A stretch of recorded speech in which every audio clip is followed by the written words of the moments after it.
Salutations chaleureuses à tous ceux qui nous suivent en ce moment. Salutations particulières à tous les ressortissants du village Wonja dans la Lokunje. Salutations à tous les ressortissants du village Loonge dans la Lokunje, y compris tous les ressortissants des villages avoisinants, de Tibakanga, de Hondo, d'Ikobe, d'Ane, et j'en passe, et d'autres. Sans oublier de mentionner tous les villages, justement, des peuples d'Oé, de l'océan, dans le sud du Cameroun, où nous avons le plaisir de vous présenter cette situation. Nous sommes donc sur les podcasts live de Peuples d'Océan, une association des ressortissants de l'océan. Les feux sur le village Wonja, spoliés par des opérateurs économiques, avec la complicité des autorités.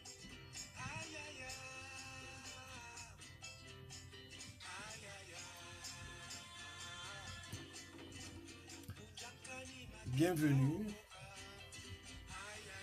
Et je voudrais vous rappeler que ce podcast est une tribune des peuples océans pour défendre leur mémoire, leur histoire et leurs droits.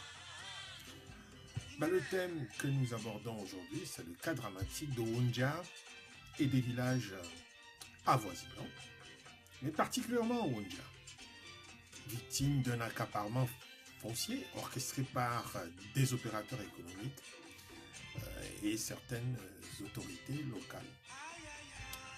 L'objectif de ce live, bien évidemment, est de vous informer, vous documenter, puis alerter l'opinion publique et interpeller les autorités nationales et internationales sur une situation qui commence à s'embraser un peu plus.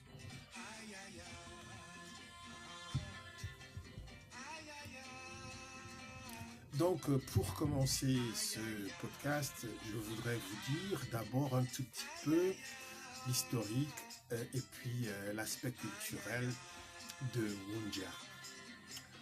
Wonja est un important village, un village ancestral, un village millénaire de l'Oonge.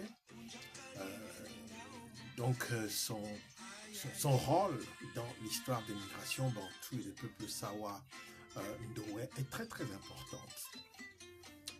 L'ancien territoire des Kuma-Benga, qui jadis occupait toute la partie littorale du Cameroun jusqu'aux confins de l'Angola jusqu'au Nigeria, est reconnu par les historiens, Wonja est reconnu comme un point central de la migration qui est partie du Congo pour justement échouer sur les côtes atlantiques, sur la mer, sur les plages océanaises, sur le bord du golfe de Guinée. Donc Wonja était un point par lequel certaines peuplades sont arrivées sur ces bords. Voilà pourquoi Wonja est un village symbolique, tout comme tout l'Oonge, d'où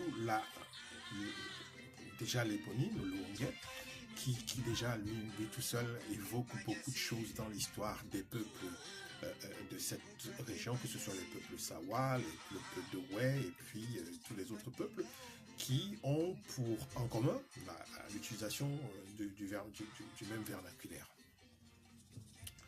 C'est donc vous dire que Wonja, dans le département de l'océan, pas seulement dans le département de l'océan, mais aussi dans l'histoire de l'Afrique, est un petit point qui est un petit point important parce que nous sommes dans l'Institut des études du monde africain contemporain en train de faire des travaux, des recherches historiques sur cette partie du Cameroun, compte tenu de ce que nous avons déjà comme hypothèse historiques qui vont être publiés bientôt. Voilà pourquoi le village de Wonja et puis toute la localité de Loonge dans la Lokunje à Fifinda aujourd'hui est un point important, est un point crucial. Voilà pourquoi déjà je voulais vous faire cette perspective historique pour que chacun puisse déjà avoir déjà eu l'idée, parce que Wonja ou Loongue ne sont pas des coins comme ça, qui sont des petits coins abandonnés à eux-mêmes, à la prédation des véreux vendeurs de terrain. Non, il y a un travail qui se fait sur Wonja par des historiens locaux, par des anthropologues, des enfants locaux qui font des travaux sur cette région. Ce qui fait que nous sommes intéressés à plus d'un chef par ce qui se passe. Donc, bienvenue dans ce live podcast que je me fais le plaisir de vous produire un peu dans des circonstances un peu abracadabrantesques, mais toujours est-il que je dois le faire parce que je me suis promis de faire ce live depuis quelques jours déjà. J'arrivais pas à le faire compte tenu de mes propres prérogatives personnelles. Mais nous y sommes, nous voilà. Donc voilà, les faits sont actuels. Les faits sont actuels. Le problème est foncier.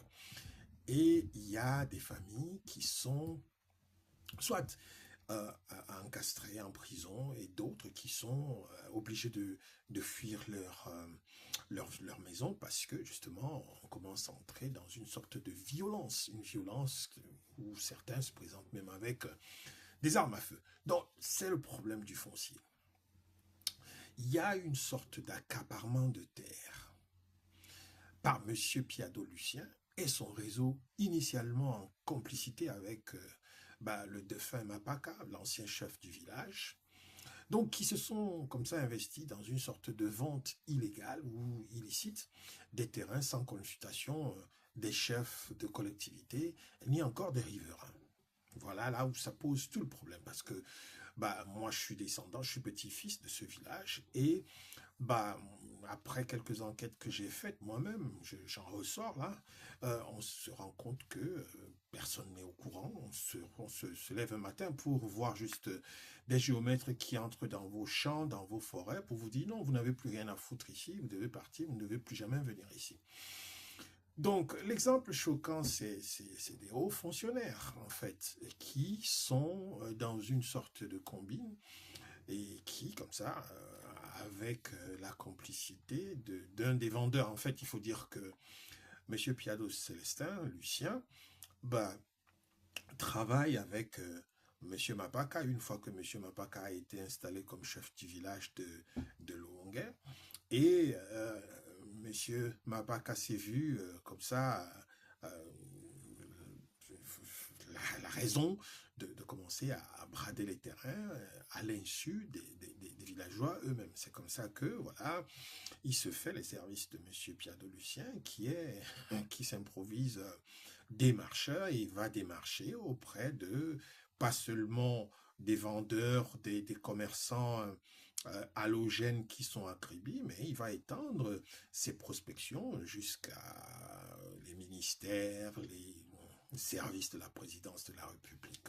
Donc, une fois qu'il s'est fait cette bonne et solide clientèle, quelque part, il se prend un peu la tête, il se l'a vraiment dans la tête. Donc, du coup, il se voit un certain pouvoir et puis des possibilités de venir avec la carte de visite et puis brandissant justement des noms des hauts fonctionnaires comme ça à qui il a offert des dizaines de terrains, des dizaines d'hectares de terrain dans des villages, sur des champs qui appartiennent aux locaux.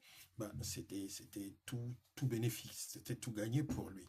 Donc nous avons cet exemple choquant là, qui est celui d'un de nos compères du département de l'Océan, qui est une haute personnalité, une responsabilité au niveau de la direction du port de Kribi, qui nous vient d'Acom2, et voilà, qui se voit comme ça à travers le truchement de son fils, qui est en complicité avec Piado, de venir dans le village et puis se prendre des dizaines de terrains, qui sont des terrains qui appartiennent à des familles. Je pose la question, tout simplement, à vous qui nous écoutez, qui nous regardez aujourd'hui. Est-ce que vous trouvez que cela est normal? Est-ce que vous trouvez que cela est normal? Je n'ai pas encore posé la question aux personnes qui sont visées ici, qui connaissent qu'ils ont acheté des terrains sur cette partie du département de l'Océan. Je pose encore la question à vous qui nous écoutez, qui nous regardez. Donc voilà, et il y a ce cas-là. Donc nous avons le frère Siméon Miongo, et puis sa fondation, une petite école. Ça veut dire Siméon, c'est un enfant de Lohongay qui est parti comme tout jeune en aventure aux États-Unis. Et puis il a estimé qu'il est temps pour lui de revenir. Il a un rêve qu'il caresse depuis son enfance parce que c'est un enfant d'enseignant. Si son père est enseignant, toute sa vie il a enseigné. Ses parents sont enseignants. Ils ont enseigné toute leur vie. Et il a voulu non pas retourner dans cette profession-là, mais retourner comme dirigeant, ça veut dire faire un don. Justement, il avait en cœur son village qui, justement, depuis que ce village-là existe, n'a pas d'école. Et puis Siméon, son rêve, c'était de pouvoir équiper son école, son village d'une école, non pas seulement d'une école, d'un dispensaire. C'est tout un plan qu'il a ramené depuis des États-Unis parce que il s'est dit, il faut qu'il fasse quelque chose, qu'il fasse quelque chose dans son village, en suivant l'appel qui a été lancé par le président de la République, le président Paul Biya, qui demandait aux Camerounais de l'étranger de retourner investir au Cameroun. Siméon a pris ses affaires, il est retourné au village. Pendant qu'il commence à faire ses mises en valeur sur les terres de ses ancêtres, il y a M. Piado Lucien qui apparaît pour lui dire, voilà, vous pouvez rien faire ici parce que ce terrain appartient à XY qui est directeur, machin, je ne sais pas quoi, qui n'est même pas ressortissant de ce village-là. Comment est-ce qu'il a pu faire ça? C'est un mystère. Toujours est-il que les gens se présentent avec des titres fonciers flambant neufs, avec les noms et tout, et patati patata. Voilà comment est-ce que ça commence à devenir un peu problématique. Toujours est-il que Siméon se lance dans ses travaux, il construit l'école, la fondation Miongo, c'est une école bilingue aujourd'hui, qui a pratiquement tous les enfants des villages avoisinants. Je tiens à vous rappeler que Lohongay est un village pratiquement comme une petite île, complètement isolée entre mer et puis rivière, et puis Lohongay au milieu. Et autour, il y a comme ça des petits villages dans des îlots aussi un peu retirés. Donc pour venir à Lohongay ou aller dans d'autres parties de cette région de Fifinda, il faut soit avoir une pirogue pour pouvoir traverser d'un bout à l'autre. Toujours est-il que M. Miongo s'est arrangé à ce que les enfants qui sont scolarisés dans cette école, qui viennent des villages avoisinants, qui n'avaient pas les moyens de pouvoir venir, ont une pirogue affrétée spécialement pour eux tous les matins, qui va les prendre, et tous les soirs qui les ramène à l'école. Donc, les enfants, quand vous arrivez dans ce village-là, vous trouvez des enfants qui ont 18 ans, qui n'ont jamais été à l'école, qui n'ont pas été scolarisés, qui commencent leur scolarisation, qui ont commencé leur scolarisation dès que l'école a été ouverte. Et pour vous dire l'importance, l'impact que cette petite école a dans le village. Donc, la fondation, elle existe, elle fait vivre le village, elle offre aussi du travail à des enseignants qui viennent d'un peu partout pour commencer à faire vivre le village, et puis aussi une petite infirmerie qui s'occupe des petits bobos, des petits problèmes, dont les enfants et parfois même les personnes âgées du village, des villages avoisinants, sont victimes. Donc, voilà, l'initiative de Miongo, donc, il nous revient comme ça de la diaspora, est une initiative qui est salvatrice pour cette petite communauté qui s'agrandit, qui se développe, et puis, malheureusement, nous assistons à un sabotage tout récemment. Hein.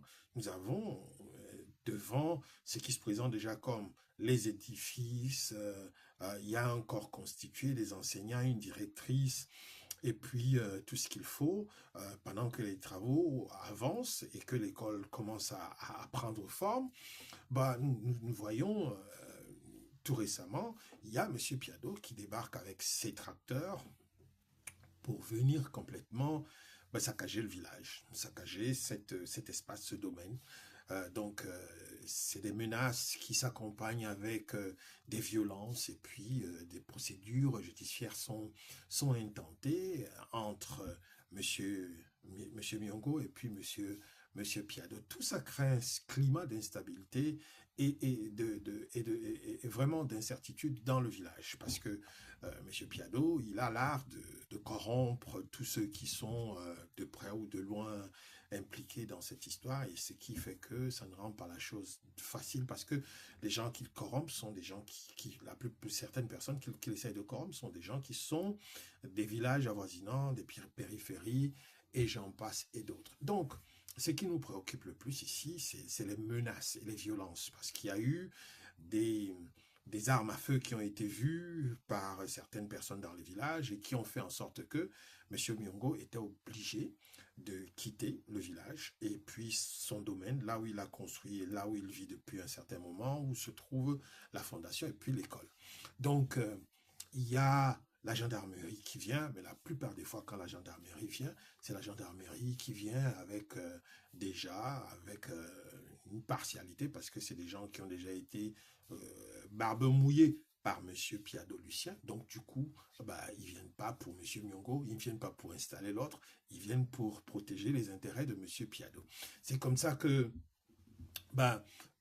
des enfants, disons des employés de M. Myongo, 3 ou 2, je crois que 2 se retrouvent aujourd'hui en prison à cause de M. Piado Lucien. Ils sont en prison, il y en a qui sont en prison depuis pratiquement 6 mois, pour un motif qui n'est que d'avoir essayé de protéger les biens, c'est-à-dire protéger l'école et puis les biens de M. Myongo, pendant que M. Piado voulait les saccager. Donc, voilà, ils sont en prison et sans aucune forme de procès qui a été présenté au tribunal ou je ne sais pas où par M. Piado. Mais toujours est-il que ces individus sont à la prison centrale de Kribi sans aucune forme de procès. Ils attendent, on ne sait même pas ce qu'ils attendent, parce qu'il n'y a pas de procès, il n'y a rien, donc ils sont là comme ça. Donc, voilà un peu les situations. Voilà un peu les situations que nous voulions apporter à votre attention, parce que cette histoire commence à prendre d'autres proportions. Ce qui nous fait le plus d'inquiétude, c'est que nous avons noté dans le village, à travers les membres de famille et puis les personnes qui sont dans le village, et même M. Myongo, qu'il y avait une infiltration des gens qui ont été apportés par M.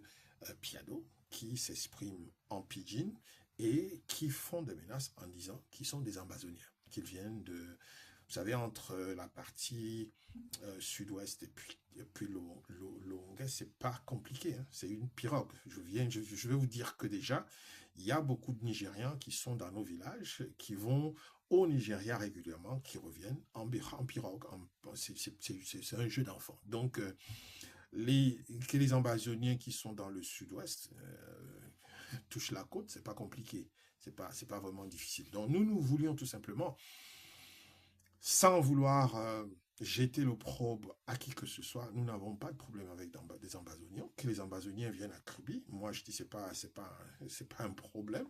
Du moment où ils se rangent et puis ils vivent avec nous comme si de rien n'était, et puis qu'ils laissent la guerre, parce que nous on n'a pas besoin de guerre. Maintenant qu'ils sont, ils sont signalés pour être dans la région, parce qu'ils ont été recrutés par M. Piado Lucien pour venir intimider M. Myongo pour pouvoir poursuivre ses besognes. Et là, ça commence à nous inquiéter et constater que notre frère, M. Myongo, n'est pas à son domicile et il est obligé de se retrouver dans des endroits où il faut qu'il soit à l'abri pour protéger sa vie. Ça commence à devenir délicat. Voilà pourquoi nous, au-delà d'interpeller les autorités nationales sur les problèmes d'accaparement, d'expropriation des terrains, nous commençons aussi à nous inquiéter par rapport à une situation qui devient une situation qui peut devenir une situation nationale. Très souvent, des sérieux problèmes commencent de cette façon. Il y a des gens qui viennent, qui s'installent en prenant alibi d'un problème, alors qu'ils sont là avec une stratégie, des plans qui sont d'autres plans, et entre-temps, les autorités ne prêtent pas attention, ils ne s'intéressent pas comme d'habitude, et puis finalement, on se retrouve du jour au lendemain avec une poudrière, avec un problème qui devient un problème national. Moi, je suis de Kribi, je suis de Longay, je ne veux pas que cela viennent déjà créer une situation où nous sommes en train de lutter pour récupérer nos terrains et qu'après nous nous retrouvons en train de nous lutter pour trouver une situation pour dégager des gens qui viennent causer on ne sait pas quoi et puis qu'on se retrouve en train d'avoir des guerres entre l'armée et puis je ne sais pas quoi, comment est-ce que ça se passe de l'autre côté. Nous, on ne veut vraiment pas ça. Donc, devant cette situation d'inconséquence notoire qui caractérise les personnes, les autorités nationales qui sont même impliquées dans cette histoire, je dis, il est temps que le responsable, que peut-être, je ne sais pas, la sûreté, le BI ou je ne sais pas qui, le président de la République, regarde cette histoire-là de très près. Avant que ça commence à dégénérer, avant que ça commence à devenir une histoire de, il y a des riverains, on a trouvé 10 morts dans un village. Moi, je ne veux pas que mes oncles, mes cousins, dans le village de Longueuil, se retrouvent en train d'être zigouillés, en train d'être... parce que monsieur veut vendre ses terrains, qu'il a déjà vendu, veut livrer ses terrains qu'il a déjà vendus à certains ministres, à certaines grandes autorités, et je ne sais pas quoi, qui ne peuvent pas nous aider justement parce qu'elles se retrouvent la main plongée dans cette sale histoire. Donc, voilà ce qui se passe. Je vais continuer, je vais vous dire les enjeux et les risques. Les enjeux sont justement là. Je réitère ça, les enjeux sont là. Il y a un problème de sécurité nationale, le risque d'embrasement comme dans le sud-ouest avec la situation qui dégénère. Si tout ça pète et que ça explose, bon, on va se retrouver avec une situation un peu comme là-bas parce que les tensions entre les riverains et puis les personnes qui ont été apportées, qui se font appeler comme ambazoniens, qui s'expriment en pidgin, dégénère, c'est des violences, ça va dégénérer. Moi, j'ai des images ici qui m'ont été envoyées, que je peux vous montrer pour vous faire voir jusqu'à quel point la situation est insoutenable, elle est hyper dangereuse. Donc, il faut qu'il y ait quand même qu'une justice sociale se tienne. Parce que c'est pas normal que les populations soient privées, les populations soient privées de leur terre ancestrale et de leur suivi, parce que c'est de là que les populations, ils vont en brousse, en forêt, pour faire des ouvertures, pour faire planter les maïs, pour planter les maniocs, et j'en passe et d'autres, pour faire vivre les villages. Parce que nous sommes traditionnellement des villages de pêcheurs, mais nous avons besoin d'accompagnement pour justement nous nourrir. Nous avons besoin soit des maniocs, soit des patates, soit je ne sais pas quoi, des macabos, que les parents, depuis des millénaires, plantent dans les forêts. Mais alors, quand vous vous levez un matin, vous allez dans votre forêt pour faire vos champs comme d'habitude, vous allez planter ou vous récolter, vous voyez des individus, des géomètres, et puis des gens qui sont là avec on ne sait pas quoi, qui vous disent non, c'est la dernière fois que vous venez ici, vous ne devez plus venir ici, ce terrain appartient désormais à un XY, tout simplement parce que ces villages-là, ces terrains-là n'ont jamais été titrés parce que c'est des villages millénaires. C'est des villages millénaires. Nos ancêtres ont vécu là-dessus. Nous-mêmes, nous avons vécu là-dessus. Et nous, les gens n'ont jamais vu, n'ont jamais pris en idée encore que les gens n'ont pas d'argent pour pouvoir faire titrer 50 hectares, parce que ce sont des villages. Les gens à Paris ont des 50 hectares, 60 hectares, 70 hectares. C'est beaucoup d'argent. Voilà pourquoi les gens y restent, ils se disent, bon voilà, nous autres qui sommes partis en ville, pour travailler en ville, pour gagner un peu d'argent, nous reviendrons, nous pourrons faire des titres fonciers pour le village, nous créons des associations, comme nous avons d'ailleurs fait. Nous avons créé des associations à travers lesquelles nous nous réunissions pour essayer de cotiser, mettre un peu d'argent de côté pour pouvoir faire les titres fonciers de nos terrains. Pendant que nous faisons ce travail, il y a parmi nous ceux qui quittent, qui vont raconter à X, Y, et puis finalement les autres s'en vont et ils exploitent ces opportunités, ils nous dévancent pour aller mettre ces terrains, même pas en valeur, mais juste par les forces qu'ils ont, les capacités qu'ils ont à être dans les administrations cadastrales, ils sortent des titres fonciers à des noms qui ne sont pas des noms de notre village. Donc, vous voyez un peu, c'est une situation assez insoutenable, une situation vraiment pourrie. Mais nous disons que y a ici une question de crédibilité de l'État quand même. C'est très important, il faut le dire. Parce que si ce sont les responsables, les personnes qui travaillent dans l'administration centrale, la haute hiérarchie, la haute administration, il y a un problème. il y a un problème. Et comment des personnalités comme celle-là, leurs noms sont là. Moi, tous leurs noms sont là. Hein. Moi, j'ai toute la documentation qu'il faut. C'est soit le nom de leurs enfants, ce sont leurs noms à eux-mêmes qui sont dans cette histoire. Comment vous pouvez partir de vos villages pour venir acheter des villages, des terres sur les villages des autres, sans vous demander, mais est-ce qu'il y a des gens dans ces villages-là ou pas? Parce que les enfants qui sont dans ces villages-là sont obligés d'aller ailleurs faire le secondaire, l'université, bah, parce qu'il n'y a pas d'université dans nos villages, il n'y a pas d'enseignement secondaire dans nos villages. Donc, les enfants quittent le village dans le secondaire, dans le privé, parce que je vous ai dit, il n'y a pas d'école dans le village. Donc, les gens sont obligés de prendre leurs enfants et aller vivre à Kribi pour que les enfants puissent être scolarisés. Voilà pourquoi, dans ce village, il n'y a personne qui vit dans le village à part des vieilles personnes, des riverains qui sont là parce que, bon, ils ont choisi de rester dans le village. Et du coup, nous qui grandissons, qui naissons, nous naissons à l'étranger, nous ne connaissons pas grand-chose. Bon, sauf que maintenant, nous nous impliquons, nous suivons ce qui se passe au village parce que nous voulons que cette situation-là change. Et malheureusement, nous n'avons vraiment pas l'aide des autorités locales. Le sous-préfet, les sous-préfets, c'est des gens qui sont à la solde de ces mercantiles domaniaux. Donc, voilà, c'est une situation qui est assez embêtante, qui est vraiment embêtante. Donc, je voudrais dire en plus que bah, les autorités doivent faire quelque chose. Vraiment, ça c'est mon appel aux autorités nationales. Il faut une intervention d'urgence du chef de l'État et des ministres de tutelle. C'est très très important.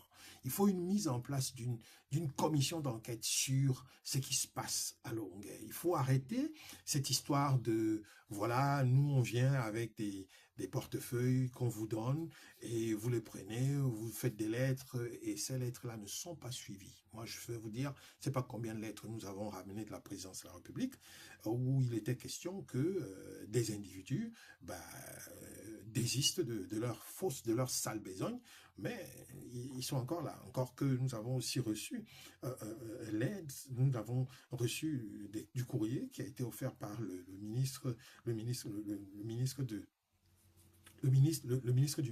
MINAT, des lettres écrites par le ministre lui-même, mais vous avez un préfet, par exemple le préfet du département de l'Océan, qui dit carrément que lui ne va pas prendre en compte les injonctions qui sont envoyées par l'administration, son administration de tutelle.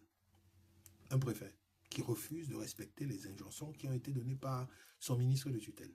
Dieu merci, aujourd'hui, on l'a balancé, on l'a viré, on l'a envoyé à perpète, on ne sait pas où, et qu'il reste là-bas, franchement. Donc, il nous reste un autre problème, c'est le sous-préfet de la Lokundji.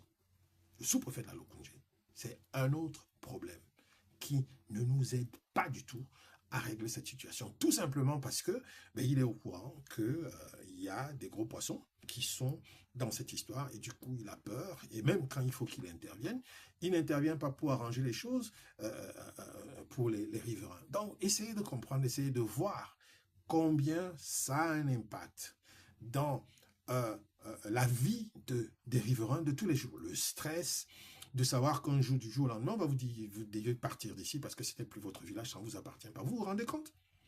Est-ce que vous vous rendez compte? Donc, nous demandons une intervention rapide par une commission d'enquête qui part du cabinet du président de la République. Parce que la seule façon où les préfets, les sous-préfets respectent ou alors obéissent aujourd'hui, c'est quand tout part de la présidence. Et quand tout part de la présidence, quand ça ne part pas de la présidence, rien ne bouge. Rien ne bouge. Chacun fait ce qu'il veut. Et puis, voilà, monsieur X au port peut se taper 30 hectares de terrain sur le village de mes ancêtres sans que ça gêne personne. Il n'y a personne pour mettre l'ordre et il n'y a personne pour mettre la justice. Du moment où à Kribi, le corps judiciaire, le corps, tous, ils sont tous dans cette sorte de braderie à ciel ouvert de la ville de Kribi, toute la partie littorale jusqu'à Campo, c'est la même situation. C'est-à-dire les terrains sont repris aux familles à l'insu de tout le monde. Et puis voilà, vous n'avez pas le droit d'ouvrir votre caquet. Et puis voilà, c'est ça. Mais nous, on dit non. Du côté de Longueuil, ça ne va pas se passer comme ça. Et on se dit aussi que du côté de de Campo et les autres endroits, il faut bien que des voix se lèvent. Ce sont nos villages, Ndoué, ce sont des villages ancestraux. Ils ont, il est nécessaire que nous fassions quelque chose, bien que ces villages-là sont bradés par les enfants de Campo eux-mêmes. On dit non, ça ne va pas se passer comme ça. Il y a moyen de repartir sur tout ce qui se passe là et avoir gain de cause. C'est une question de temps. C'est une question de temps. On va s'occuper de tout ça. Donc, revenons sur Lowongay. Donc, le président de la République, on lui demande vraiment de faire quelque chose. La seule et meilleure façon, c'est une commission d'enquête qui est menée par la présidence de la République sur ces ventes illicites de terrain. Le rôle, et puis aussi enquêter sur le rôle des autorités locales, que ce soit judiciaire, que ce soit les sous-préfets, préfets, tout ça, il faut enquêter. Et puis le respect des procédures traditionnelles d'installation de chefs. C'est un autre problème où nous subissons des torpilles du même sous-préfet et du préfet. Parce qu'il est question aujourd'hui, après le départ, à la mort de Mapaka, que nous installions notre chef. Nous l'avons déjà après un rassemblement, une réunion, des réunions qui se sont faites par plusieurs. Nous avons notre chef traditionnel qui est là et nous attendons de tenir la dernière réunion et puis signifier tout simplement au sous-préfet comme cela se doit.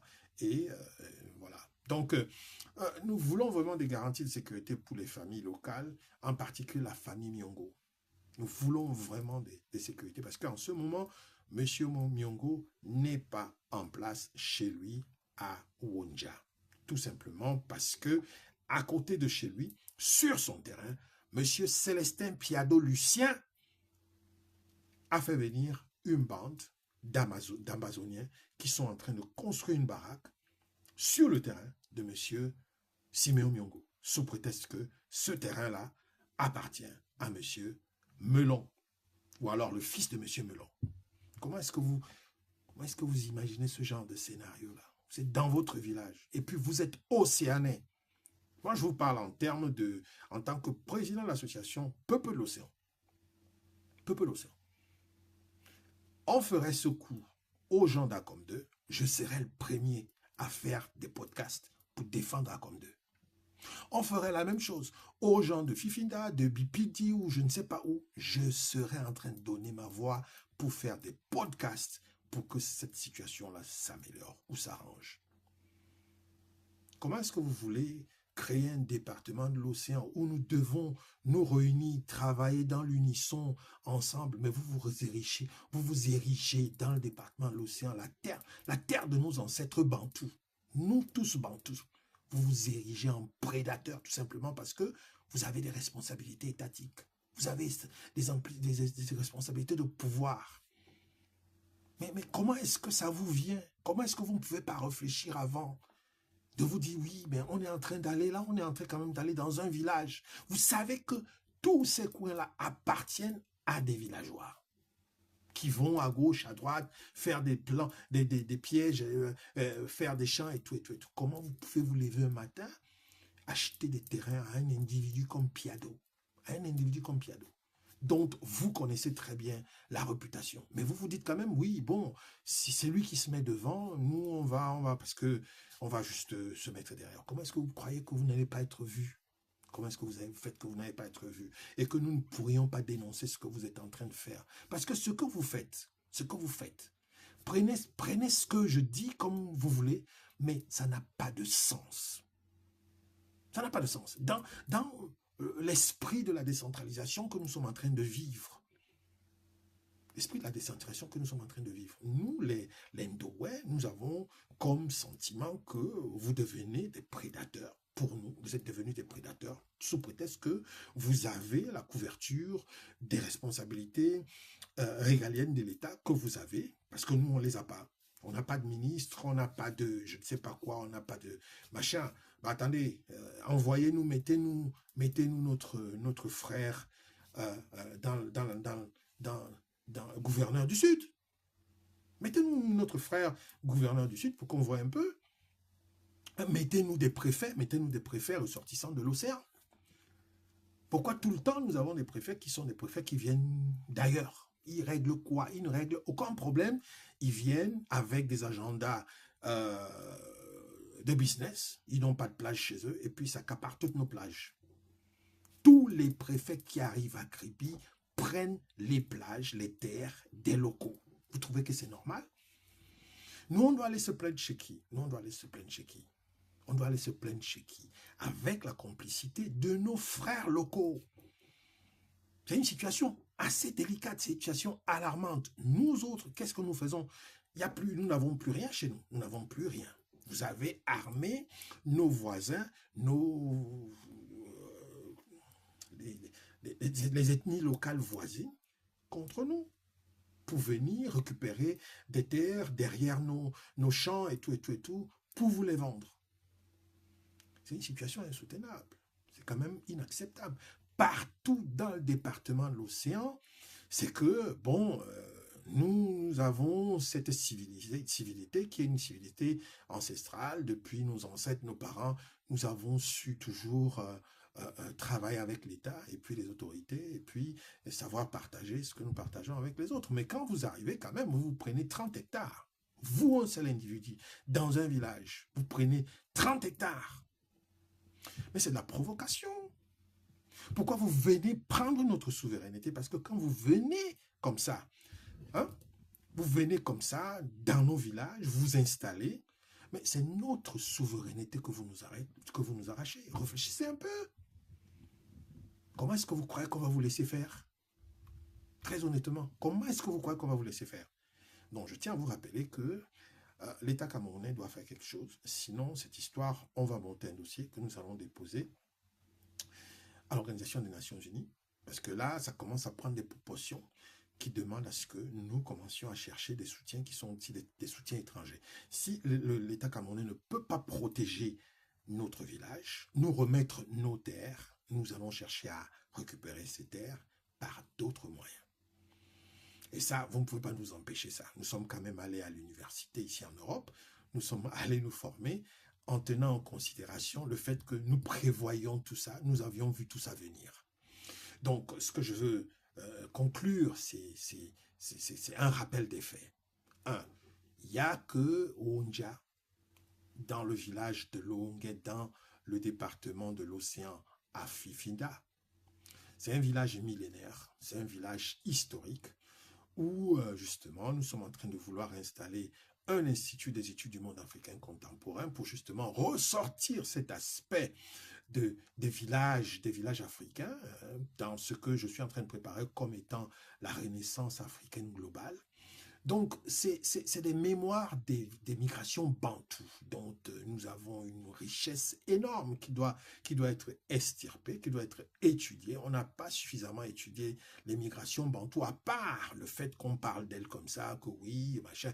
Il faut les étudier dans une dimension approfondie. Comment est-ce que l'ingéniosité de nos ancêtres à cette époque, comment est-ce qu'ils faisaient et tout ça, on est capable aujourd'hui de remonter tout ça et de ressortir tout ça pour propulser, catapulter l'Afrique dans le champ de l'épistémologie nouvelle qui est en train de se présenter, qui s'offre pour relancer notre pluriversalité. C'est très important. Donc, ces spoliations massives des terres par Piado Lucien et ses complices doivent être arrêtées. Le harcèlement et les violences contre les initiatives locales, comme l'école de M. Myongo, doivent être arrêtés. Hein? La complicité de l'autorité locale et le silence inquiétant de certains ministres par rapport à cette situation doivent être enquêtés. Il faut qu'une enquête nationale une enquête soit menée pour essayer de résoudre ce problème. Donc, mon message final est tout simple. Cette affaire n'est pas seulement une question des terres, mais une question nationale de justice, de sécurité et de dignité africaine.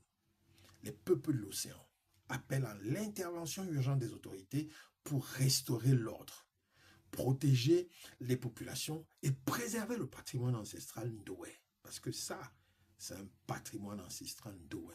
Ce message-là n'interpelle pas seulement les Ndowé du département de l'océan. Ça interpelle nos frères Ndowé qui sont dans tout le littoral jusqu'à au plus profond, et puis à Manfait, et puis aussi ceux qui sont un peu plus bas, que ce soit la Guinée équatoriale, le Gabon, jusqu'en Angola, parce que ce village-là est un village qui est non pas seulement un village bantou, mais c'est un village qui porte une histoire que nous allons bientôt ressortir pour justement reconstruire, ramener justement l'exode africaine qui s'est produite il y a de cela quelques millénaires, qui a fait en sorte que les Ndoué se retrouvent là où ils sont sur ces terres et là où ils n'ont pas pu progresser, et puis se sont plutôt éparpillés à droite et à gauche pour occuper